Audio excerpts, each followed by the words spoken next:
Hi friends, అందరికీ నమస్కారం. Welcome back to our channel. నేను మీ సుజాత. ఈరోజు మీకోసం మెంతాకు వేరుశెనగ గింజల పులగూర ఎలా చేయాలో చూపిస్తాను. ఈ మెంతాకు మనకెంతో ఆరోగ్యాన్ని ఇస్తుంది. ఇప్పుడు మనం కూర ఎలా చేయాలో చూద్దాం. మెంతాకు, వేరుశెనగ గింజలు, టమాటాలు, పచ్చిమిర్చి, చింతపండుని తీసుకోవాలి. వేరుశెనగ గింజలు కూడా మనకెంతో బలాన్ని ఇస్తాయి.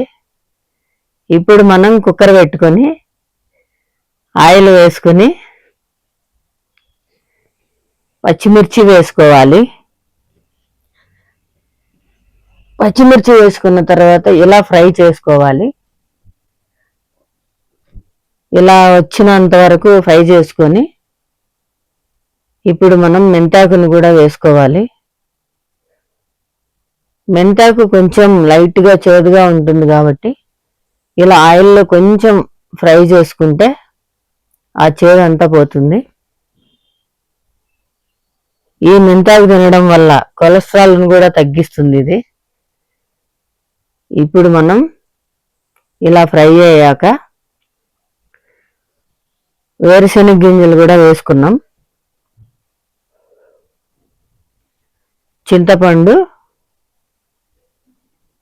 టమాటాలు,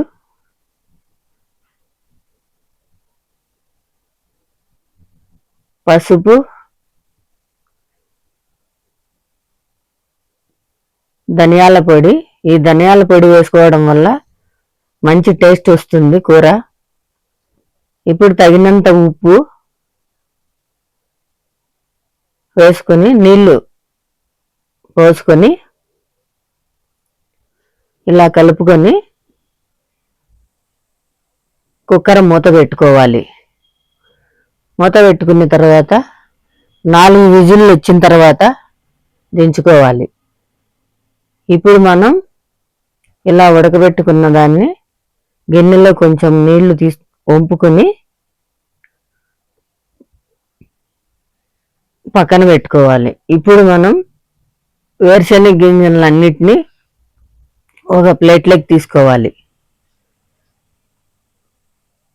ఇలా అన్నీ తీసుకున్న తర్వాత మనం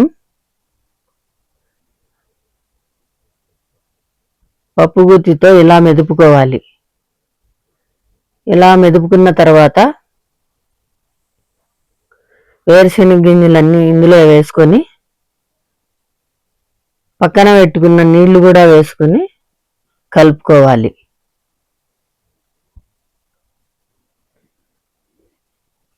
ఇప్పుడు చూడండి ఫ్రెండ్స్, పుల్లగూర ఎంత బాగుందో. ఇది తినడం వలన మనకు ఫైబర్ కూడా బాగుంటుంది. ఇప్పుడు మనం ఇందుకోసం తాలింపు పెట్టుకున్నాం.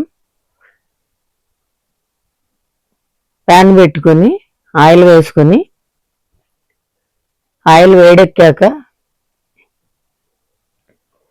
ఆవాలు వేసుకొని చిటపట్లాడాక కరివేపాకు కూడా వేసుకొని చిటపట్లాడాక ఎర్రగడ్డలు వేసుకోవాలి. ఎర్రగడ్డలు ఇలా ఫ్రై చేసుకున్న తర్వాత మనం తాలింపును పులగూరలో వేసుకోవాలి. ఓకే ఫ్రెండ్స్, మెంతాకు వేరుశెనగ గింజల పులగూర రెడీ. ఓకే ఫ్రెండ్స్, మళ్ళీ మంచి వీడియోతో మీ ముందుంటా. Please subscribe, share and like చేయండి.